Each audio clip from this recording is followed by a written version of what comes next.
Tree cutting service in Epping, New Hampshire.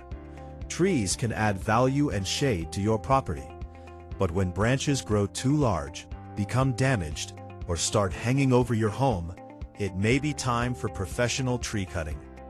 Overgrown or weakened limbs can break during storms, causing damage to roofs, vehicles, or fences.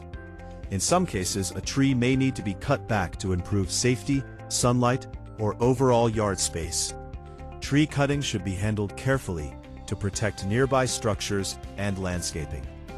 JRL Tree Services Construction provides professional tree cutting services for homeowners in Epping and the surrounding areas.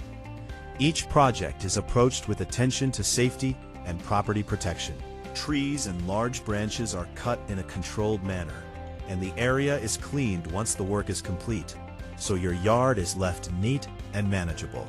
Professional tree cutting can help improve safety, maintain healthy growth, and keep your property looking well cared for. If you're dealing with overgrown or problem trees, reliable local service is available. Reach out at JRL Tree Services Construction, located at 361 Calef Highway, Epping, New Hampshire 03042. Phone number 603-416-0653. If this video is helpful, don't forget to like, share, and subscribe for more helpful tips.